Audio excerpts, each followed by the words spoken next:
Hello everyone, here is another question from Pathfinder. This is also from thermal physics part. Let's read the problem and try to do this. 1 mole of an ideal monoatomic gas undergoes a process AB, that is a straight line on a PV indicator diagram of the process as shown in the figure. Find volume of the gas when process turns from an endothermic to an exothermic one. हमारे पास एक PV diagram है, एक process है AB. During the process हमसे पूछा गया वो कौन सा वॉल्यूम होगा जिस वॉल्यूम पर प्रोसेस एंडोथर्मिक से एक्सोथर्मिक हो जाएगा. एंडोथर्मिक का मतलब होता है system will absorb the heat. Endothermic process में system will absorb the heat and exothermic process में system will reject the heat. तो अगर ये प्रोसेस किसी पॉइंट पर एंडोथर्मिक से एक्सोथर्मिक होगा तो वहाँ क्या खास होगा, अगर ये हम समझ लें तो we can easily solve the problem. तो मान लिया मैंने कि suppose this point C is the point where process turns from endothermic to exothermic. इसका मतलब ए से सी तक वो एंडोथर्मिक था और वो सी के बाद एक्सोथर्मिक हो गया. ए से सी तक एंडोथर्मिक होने का मतलब है कि सिस्टम ने कंटिन्यूसली हीट एब्जॉर्ब किया और उसके बाद फिर वो हीट रिजेक्ट करने लगा. तो यहाँ से यहाँ तक अगर वो हीट एब्जॉर्ब करता रहा तो heat content of the system will keep on increasing up to C, and after C, as it rejects heat, the heat content of the system will decrease after point C.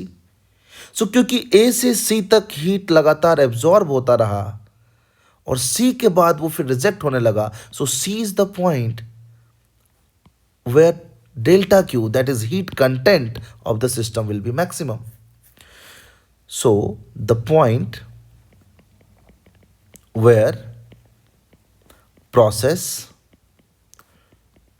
turns from endothermic to exothermic, heat content of the system will be maximum. Heat content of system will be maximum. अब हमें ये पूछा है कि ऐसा किस volume पे होगा. तो let us write heat as a function of any arbitrary volume. मैं हीट कितना सिस्टम ने एब्जॉर्ब किया ए से लेकर किसी ऐसे पॉइंट तक, ए से लेकर किसी ऐसे आर्बिट्ररी पॉइंट तक जहां का वॉल्यूम वी था, मैं heat absorb by the system लिख लेता हूं. So I want to express delta Q as a function of volume. और हमें पता है जिस वॉल्यूम पे डेल्टा क्यू मैक्सिमम होगा वही वॉल्यूम हमारा आंसर होगा. So at delta Q max, D of delta Q with respect to volume will be 0. सो सबसे पहले हमें लिखना पड़ेगा delta Q as a function of volume. तो फॉर आइडियल गैस हम लगा सकते हैं फर्स्ट लॉ ऑफ थर्मोडायनेमिक्स. कैसे लगाएंगे डेल्टा क्यू निकालने के लिए? फर्स्ट लॉ ऑफ थर्मोडायनेमिक्स कैसे लगाते हैं? Delta Q is equal to delta U plus delta W. And what is delta U? F by two N R delta T plus work done is integration of P D V. भाई N R delta T ये सब आराम से निकाल सकते हैं. Monoatomic gas है तो डिग्री ऑफ फ्रीडम हो गया 3, तो 3/2. एन आर डेल्टा टी को मैं P final V final minus P initial V initial लिख सकता हूँ. तो अगर फाइनल मेरा ये वॉल्यूम वी है और यहाँ का जो प्रेशर है वो मैंने पी माना है, तो इसको मैं क्या लिख सकता हूँ? P V. और इनिशियल हमारा P1 V1 मैंने मान लिया है. प्रोसेस ए पे, पॉइंट ए पे, प्रोसेस के पॉइंट ए पे प्रेशर वॉल्यूम दिया नहीं था because it is not needed, लेकिन मैंने मान लिया है अभी के लिए P1 V1. तो ये हमारा F/2 NR डेल्टा टी आ गया plus integration of P D V करना है मुझे. तो पी डी वी का इंटीग्रेशन परफॉर्म करने के लिए मैंने सोचा कि क्यों ना प्रेशर को वॉल्यूम के टर्म्स में लिख लें. हमारे पास एक स्ट्रेट लाइन है. अगर आप इक्वेशन ऑफ स्ट्रेट लाइन लिखना जानते हैं तो you can easily write, and let me tell you कि अगर हमारे पास एक्स वाई एक्सिस ये है तो इस स्ट्रेट लाइन का इक्वेशन हम लिख सकते हैं इंटरसेप्ट फॉर्म में. अगर एक्स इंटरसेप्ट ए है और वाई इंटरसेप्ट अगर बी है तो हम लिखते हैं x by a plus y by b is equal to 1, इसे लिख सकते हैं। तो इसी तरीके से यहाँ पे x के जगह पर क्या है भाई, x के जगह पर हमारा वॉल्यूम है और y के जगह पर हमारा प्रेशर है। तो मैं लिख सकता हूँ P by intercept on pressure axis P naught plus V by V naught is equal to 1।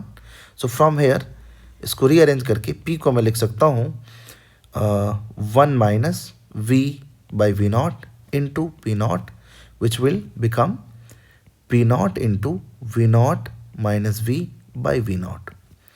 तो हमें प्रेशर मिल गया, तो उस प्रेशर को यहाँ पुट कर सकते हैं। क्या है pressure, P naught by V naught, V naught minus V और साथ में यहाँ dV, ठीक है।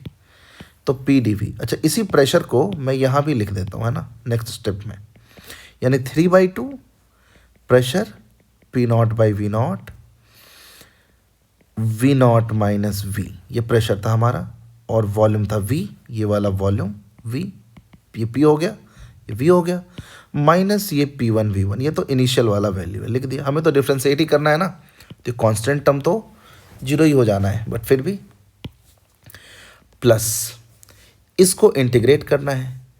मैं बिना लिमिट के इसको इंटीग्रेट कर देता हूँ और कांस्टेंट ऑफ इंटीग्रेशन ऐड कर दूंगा, तो आ जाएगा P naught by V naught, और V नॉट dV का इंटीग्रेशन आ जाएगा V naught V minus V dV का V square by 2 plus integration constant.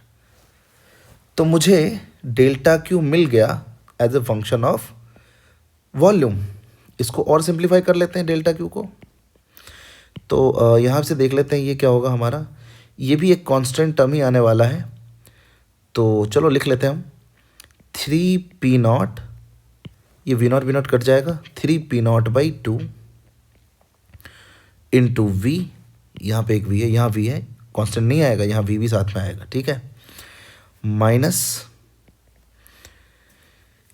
3P not V square by 2V not minus P1 V1, और इसको भी लिख लेते हैं, V नॉट कट गया, तो P not V minus P not V square by 2V not plus C। अब देखिए यहाँ पे और यहाँ पे जो टर्म है इन सबको हम जोड़ देते हैं ढंग से। तो ये दोनों एक जैसे टर्म से 3P नॉट V बाई 2 और P नॉट V। तो let's write this, 3P not V by 2 plus P not V that is 5P not V by 2, इसको लिख दिया मैंने। जो वेरिएबल टर्म्स है उसको लिख लेता हूँ, और ये दोनों एक जैसे टर्म है, यहाँ पे 3/2 है, यहाँ 1/2 है, तो ये क्या हो जाएगा 2 हो जाएगा, तो minus 2P not V square by V not. I hope इतना समझ आया होगा आपको। और ये बाकी जो टर्म है, ये वाले टर्म और ये कांस्टेंट, उसको मैं सीधे C लिख देता हूँ क्योंकि वो तो कांस्टेंट है, ठीक है, C डैश कर दो चलो। तो at delta Q maximum D by dV of delta Q will be 0। तो डिफ्रेंशिएट कर देते हैं इसको, तो this will give you 5P naught by 2 minus 2P naught by V naught, और V स्क्वायर का V के रिस्पेक्ट में 2V equal to 0। P naught तो कट गया, तो 5/2 is equal to 4V by V naught. So V will come out as 5V not by 8। मैंने calculation अभी इस वीडियो में ही किया क्योंकि रियल टाइम में सॉल्व करना थोड़ा ज़्यादा सही रहता है। I could have written the solution and just discussed it, लेकिन मैंने सोचा कि मैं इस वीडियो में ही लिख के इसको सॉल्व करूँगा। आप देख सकते हैं स्क्रीन पे रात के करीब 12:30 बज रहे हैं और मैं ये वीडियो आप तक लेके आ रहा हूँ। तो मैं इतना तो एक्सपेक्ट कर ही सकता हूँ कि you will like the video, you will share this with your friends and you will subscribe the channel. Thanks for watching.